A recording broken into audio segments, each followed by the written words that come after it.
Com uma legislação anticorrupção bastante recente, o Brasil ainda dá os primeiros passos para estancar um problema antigo, mas que só de alguns anos para cá ganhou visibilidade e vem revoltando a todos nós brasileiros. A relação corrompida de gestores públicos e grandes empresas. A exemplo do caso Watergate nos Estados Unidos, na década de 1970, aqui foi o escândalo do mensalão que motivou a criação da Lei Federal 12.846 em 2013, mas que só passou a valer efetivamente em 2015. É a partir dela que hoje vemos os desdobramentos da Operação Lava Jato, por exemplo. Um avanço, mas que ainda tem uma brecha. A legislação brasileira não contempla a corrupção entre as empresas privadas. E foi isso que motivou a implementação da norma ISO 37001. E para entender melhor este assunto, eu recebo aqui no estúdio o engenheiro civil Jefferson Guimarães, que também é autor do primeiro livro que trata da legislação e normas para enfrentar esses comportamentos corruptivos nas empresas. Boa noite, Jefferson. Boa noite, obrigada pela participação aqui no Band Cidade. A oportunidade. Bom, Jefferson, quando a gente fala em corrupção, a gente sempre associa essa relação promíscua, né, de algum gestor público, de algum governo com empresas, né? Mas a corrupção entre empresas também é um problema ainda hoje no Brasil. Como é que a gente pode exemplificar isso e quais são, né, os prejuízos que pode trazer para o sistema econômico? Bom, o termo corrupção é muito amplo. Na verdade, se você focar, você vai entender que a corrupção acontece entre as pessoas, na verdade, né? As pessoas tomam atitudes que não são bem-vindas com o padrão ético do momento. Exemplo de corrupção entre empresas são os chamados subornos para determinadas compras, nem sempre que são mais adequadas para quem está comprando, suborno para vender, e às vezes as empresas também se unem num ato corruptivo para participar de processo licitatório, né? Nitidamente com o governo, mas não só com o governo. Entre as empresas também existem licitações, né? Elas só não são públicas.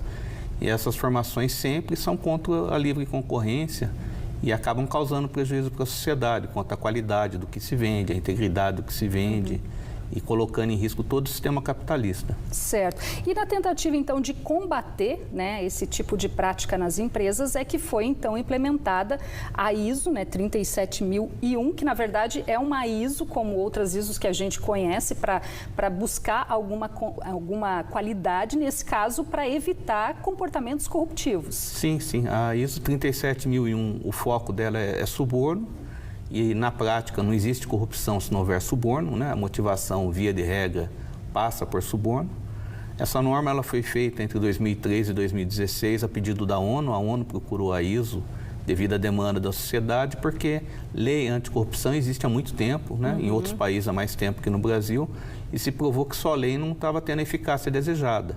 Então, a ONU chamou a responsabilidade das organizações privadas a se comprometerem nesse combate, que hoje é tido como o maior problema da humanidade. Inclusive, essas normas a gente pode... aqui você escreveu um livro, né, que fala dessas normas justamente para facilitar, né, as empresas, porque isso já está sendo uma condição, inclusive, para alguns contratos, novos contratos, poder seguir essa ISO. Sim, sim. Hoje existe uma demanda grande para o entendimento da norma, né?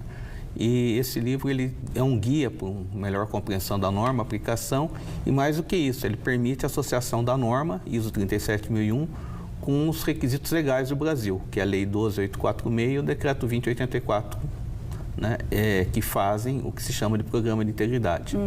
E, Jefferson, esse tipo de preocupação para evitar uma corrupção entre empresas poderia estar na lei anticorrupção, que não está, é uma brecha. Diferente, por exemplo, da lei lá da Inglaterra, que contempla isso. Sim, sim. A lei da Inglaterra, nesse aspecto, ela é mais rígida que a nossa, né? Ela é de 2010, mas eu acredito que a nossa também caminhe por isso à medida que houver pressão da sociedade, né? Nesse sentido, e deve acontecer. O Brasil já mudou muito. Falar de corrupção hoje, por mais que o assunto pareça desgastante e desagradável, é um assunto que estava oculto. O que a gente descobriu foi que ela existe. Né? A transparência dos meios de comunicação, internet, facilita muito, né, esse processo de conhecimento.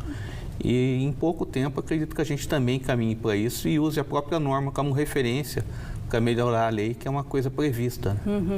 E a norma, ela tem uma diferença da legislação, até assim, ela não tem uma força de lei, mas ela tem um peso muito grande porque ela é mais isenta, formulada por pessoas técnicas capacitadas, né? Talvez até seja um caminho aí para se combater outros problemas aqui no Brasil. Sim, um dos aspectos de uso de norma, que já acontece em países mais desenvolvidos, é usá-la como base para a legislação, porque a norma é feita por especialista.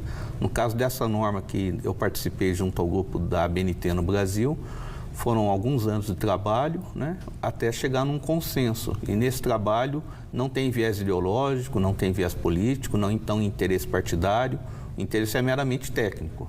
E é um consenso no mundo inteiro, que favorece o processo de globalização também, que é uma coisa que cada vez mais vai estar presente no dia a dia de todo mundo. Né? Para a gente finalizar rapidamente, Jefferson, o Brasil hoje também está precisando um pouquinho mais de ética, né? Sim, ética vem junto com conhecimento, cultura, educação. Né? Eu acho que o Brasil precisa principalmente da educação, o restante vem junto. A ética acompanha e a ética tem que estar contemporânea, tem que ser a ética de hoje, não vale a ética de ontem. Algumas coisas ontem eram toleradas, talvez incentivadas e hoje não são mais. Tá certo então, Jefferson, muito obrigada aí pelos seus esclarecimentos. Boa noite para você. Boa noite, obrigado. O domingo segue ensolarado em toda a região. Vamos conferir agora os detalhes da previsão no mapa da SOMAR Meteorologia.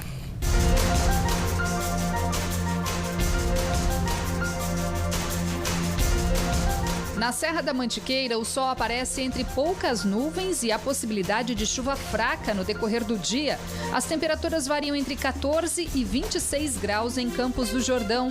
No Vale do Paraíba, o sol predomina neste domingo e o calor continua. As máximas chegam aos 32 graus em Jacareí, 29 em Lagoinha e 31 graus em Cruzeiro e Bananal. Tempo bom também no litoral norte. Em Ilhabela, que recebe neste domingo a edição do Dog Fashion Day, a máxima chega aos 32 graus. Em Ubatuba, os termômetros atingem os 33 graus. Taubaté amanheceu com mínima de 16 graus e a máxima neste domingo chega aos 32. E o tempo segue firme nos próximos dias, apenas com chances de chuva rápida no fim do dia. Mesma previsão para São José dos Campos, onde as temperaturas amanhã variam entre 18 e 32 graus. O Band Cidade faz mais um rápido intervalo e no próximo bloco, futsal Taubaté conquista título inédito na Copa Paulista e ainda Famuta faz desfile aberto em Taubaté para comemorar título internacional. É num instante só, agora 7 horas e 8 minutos.